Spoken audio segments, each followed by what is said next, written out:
तो चलो, जैसा कि हमने कल बताया था कि दो चर वाला रैखिक समीकरण के बारे में हम बताए थे और बताए थे कि अब जो है लेसन स्टार्ट होने वाला है और दो चर वाला रैखिक समीकरण के बारे में बताए थे, उसके कुछ महत्वपूर्ण तथ्य भी बताए थे और उसे किस प्रकार से समीकरण किस तरह का होता है, उसका मानक रूप क्या होता है, हम बताए थे कल। ठीक है, तो आज हमने प्रश्नावली 3.1 स्टार्ट करने जा रहे हैं।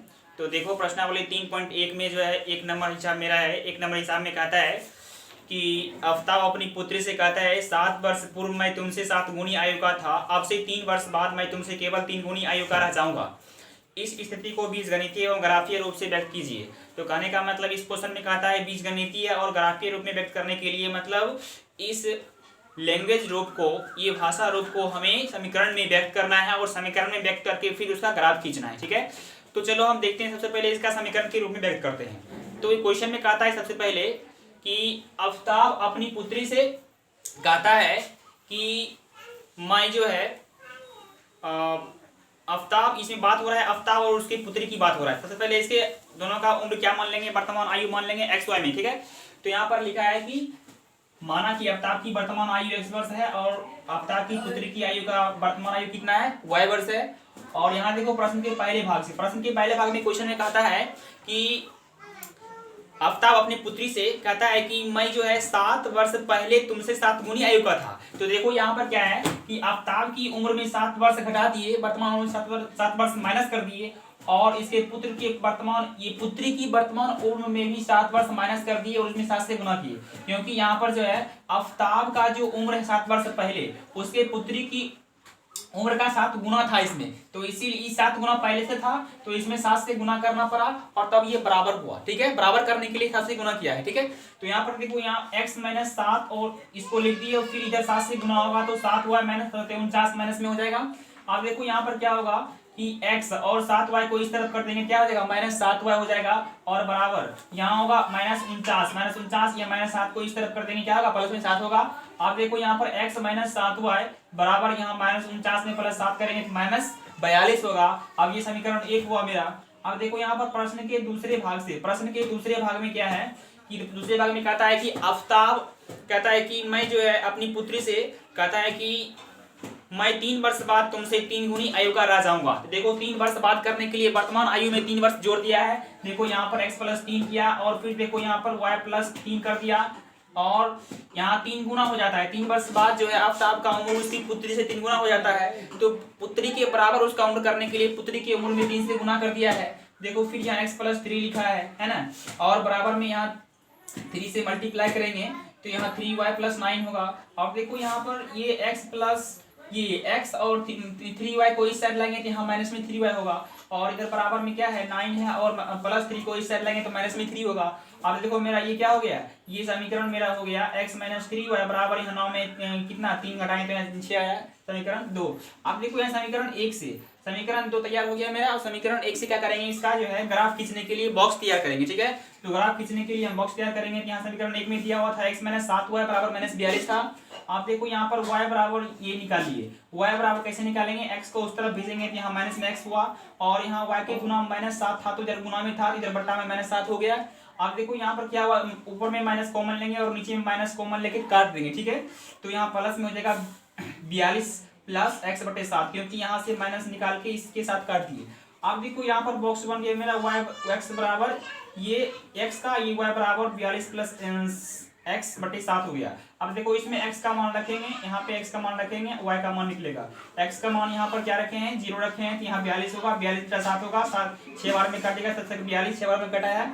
अब फिर देखो यहाँ पर x के जगह पर 7 रखेंगे तो 42 में 7 जुटेगा 49 होगा, 49 7 बार में कटेगा, 7 49 होगा, तो यहाँ पे 7 लिख दिए हैं। ठीक है, अब देखो समीकरण 2 का हम बॉक्स तैयार करेंगे। समीकरण 2 में आया था मेरा x माइनस 3y बराबर 6 आया था। ठीक है, देखो यहाँ पर मैं y बराबर यहाँ लिखे हैं कि यहाँ x को उधर भेज देंगे तो माइनस में x होगा और यहाँ y के गुना माइनस 3 है तो इधर बट्टा में आकर के माइनस 3 होगा। अब देखो यहाँ पर बॉक्स इसका तैयार करेंगे। देखो यहाँ पर क्या है कि यहाँ पर x का मान डालेंगे तो y का मान निकलेगा। देखो y बराबर मेरा आ गया है 6 माइनस x बटे 3 आया है, तो यहाँ पर x के जगह पर 0 रखेंगे तो यहाँ 6 बटा 3 होगा, 2 बार में कट के यहाँ 2 आएगा।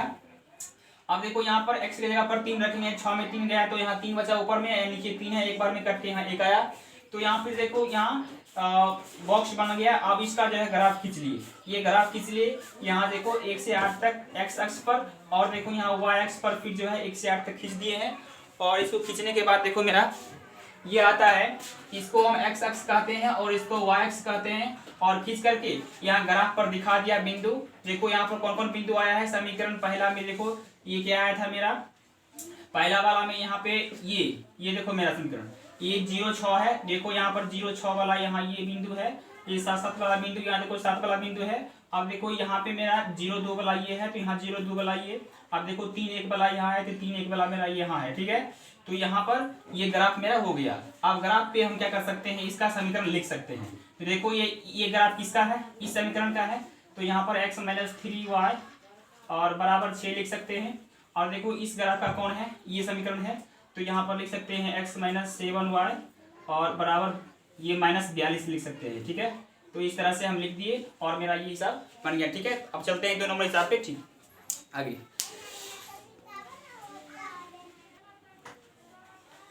तो चलो देखो अगले क्वेश्चन में, अगला क्वेश्चन में कहता है 2 नंबर में, क्रिकेट टीम के एक कोच ने 3900 रुपये में, है ना, 3900 रुपये में 3 बल्ले तथा 6 गेंदे खरीदी। बाद में उसने एक और बल्ला तथा उसी प्रकार के 2 गेंदे 1300 रुपये में खरीदी। इस स्थिति को बीजगणितीय तथा ज्यामितीय रूप में व्यक्त कीजिए। तो देखो हमने यहाँ पे क्या करेंगे, तो पहले क्या करता है, 3 बल्ला और 6 गेंद, कितना करता है, 3 बल्ला और 6 गेंद। तो 3 बल्ला और 6 गेंद खरीदने का कीमत कितना हुआ था, उसका 3900 रुपया हुआ था। तो यहाँ पर सबसे पहले क्या करेंगे कि बल्ला और गेंद का कीमत को हम मान लेंगे एक्स वाई में, ठीक है। तो यहाँ पर हम लिखे हैं, माना कि एक बल्ला की कीमत x रुपया एवं एक गेंद की कीमत y रुपया। तो प्रश्न के पहले भाग में लिखा हुआ है कि जो है कितना खरीदा है, 3 बल्ला खरीदा है। तो एक बल्ला का कीमत हमने क्या माना है, x रुपया माना है। तो 3 बल्ला कीमत कितना होगा, 3x रुपया होगा। यहाँ 3x रुपया लिखा है। अब देखो एक गेंद का कीमत माना है y रुपया, तो 6 गेंद कीमत कितना हो गया, 6y रुपया होगा। तो देखो दोनों का रुपया मिलाकर कुल रुपया खर्च कितना होता है, 3900 रुपया खर्च होता है, ठीक है। तो ये 3900 रुपया खर्च हुआ, ये समीकरण मेरा बना। अब देखो यहाँ पर 3 इसमें कॉमन होगा, ये 3 और ये 6 में 3 कॉमन लेंगे। तो 3 × x + 2y बराबर यहाँ 3900। तो देखो यहाँ पर ये 3 गुना में इस तरफ आके भाग में जाएगा। तो यहाँ कितना बार में, 3 में काटेंगे तो यहाँ 1300 बार में कटेगा। तो ये देखो मेरा समीकरण बनेगा x + 2y बराबर 1300। ये समीकरण 1 हो गया, ठीक है, 1। अब देखो प्रश्न के दूसरे भाग में कहता है कि उसी प्रकार का एक बल्ला, जब एक बल्ला है तो उसमें 1 से गुना करेंगे, मतलब x में 1 से गुना करेंगे तो x ही रहेगा। तो यहाँ पर एक बल्ला और 2 गेंद कहता है, तो यहाँ गेंद में 2 से मतलब गुना करना पड़ेगा, गेंद की कीमत में 2 से गुना करना पड़ेगा, इसीलिए 2y हुआ। देखो यहाँ पर एक बल्ला x हुआ और 2 गेंद मतलब 2y, दोनों को जोड़ करके जो खर्च आया वो मिलाकर कितना हुआ, सेकेंड बार में, दूसरे बार में 1300 रुपये खर्च है दोनों मिला करके। तो बराबर में कितना लिखे हैं, 1300 लिखे हैं, ठीक है। समीकरण ये 2 हुआ। अब देखो मेरा यहाँ पर समीकरण 1 और 2 दोनों यहाँ पर सेम आ गया है, दोनों सेम हो गया। तो इसका मतलब क्या होगा, इसका जो है अनंत हल होगा। हम बताए थे इसका कंस्ट्रक्शन, जब तथ्य बता रहे थे इसकी जो 2 चर वाले समीकरण की जो रचना कैसा होता है, उसमें बताए थे कि जब पूरा a1 a2 b1 b2 c1 c2 ये सारा जो है आपस में इसका अनुपात जब बराबर रहता है तो उसका अनंत हल होता है, रेखा संपाती होता है। कहने का मतलब वो रेखा पर ही रेखा बनता है, तो उसका दोनों का अनंत हल होगा और रेखा पर ही रेखा। देखो यहाँ पर दोनों सेम आ गया है। तो यहाँ पर देखो समीकरण 1 से इसको जो करेंगे, बॉक्स जो बनाए समीकरण 1 से x प्लस, यहाँ पे क्या है, x + 2y बराबर 1300। तो यहाँ y बराबर निकलेगा, यानी कि इतना x को उधर भेज देंगे, माइनस में x हुआ और y के गुना में 2 था, ये बटा में 2 आया, ठीक है। तो यहाँ पर इसका बॉक्स बनाएंगे तो यहाँ x का मान इसमें डालेंगे और y का मान निकलेगा। देखो x की जगह पर 700 डालेंगे तो यहाँ 600 होगा, 600 में 2 से भाग करेंगे 300 होगा। अब देखो फिर यहाँ 500 आधा डालेंगे तो यहाँ पर 1300 में 500 घटाएंगे कितना होगा, 800 होगा। 800 में 2 से भाग करेंगे 400 होगा, ठीक है। अब ये मेरा बॉक्स बन गया। देखो इसी प्रकार से समीकरण 2 में भी सेम बॉक्स बनेगा, उसमें सेम अंक आएगा, सेम संख्या आएगा, क्योंकि समीकरण दोनों का क्या है, बराबर है। तो यहाँ पर देखो अब ये जो बिंदु मेरा आया था 700 300 500 और 400, वो दोनों रेखाएं में होगा, तो इस तरह से इसमें क्या होगा, इसमें बिंदु हम डाल दिए हैं 500 400 700 300, और ये दोनों एक ही बिंदु है, इसलिए यह रेखा पर ही रेखा खींचेगा, ठीक है। यह रेखा पर ही रेखा इसका बनेगा। यहाँ पर तुम देख रहा होगा कि एक रेखा आगे है, एक रेखा पीछे से ही है। यानी कि रेखा पर ही रेखा, दोनों रेखा रेखा पर ही रेखा बनता है, ठीक है। तो इसलिए संपाती होगा। तो ठीक है, चलो अगला क्वेश्चन बताते हैं।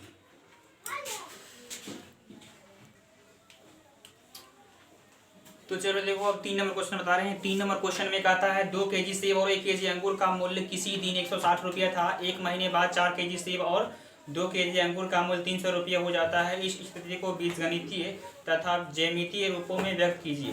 तो देखो यहाँ पे कहता है कि किसी दिन जो है 2 केजी सेब और 1 केजी अंगूर का दाम 160 रुपया था। तो सबसे पहले यहाँ पर दो चर वाला रही समीकरण बनाने के लिए जो हमें जो है एक्स और वाई मान लेंगे, जो है सो अंगूर और सेब का दाम को। देखो यहाँ पे हम क्या लिखा है कि माना कि प्रति किलोग्राम सेब का मूल्य कितना माने हैं, एक्स रुपया माने हैं। मतलब 1 किलोग्राम सेब का मूल्य कितना है, एक्स रुपया है। और फिर माने हैं प्रति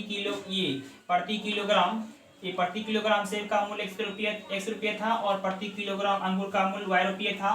तो यहाँ पर देखो कि प्रश्न के पहले भाग से यहाँ कहता है कि 2 केजी सेब है, तो इसीलिए यहाँ पर उसका दाम होगा 2x रुपया, x में 2 से गुना करेंगे, ठीक है। और फिर कहता है 1 केजी जो है और अंगूर का दाम कितना है, y रुपया है, तो इसीलिए इसमें y जोड़े। मतलब अंगूर प्लस सेब दोनों को मिला करके, यानी कि सेब और अंगूर का दाम मिला के 70 रुपया लगता है, कुल मिलाकर के रुपया लगता है 160।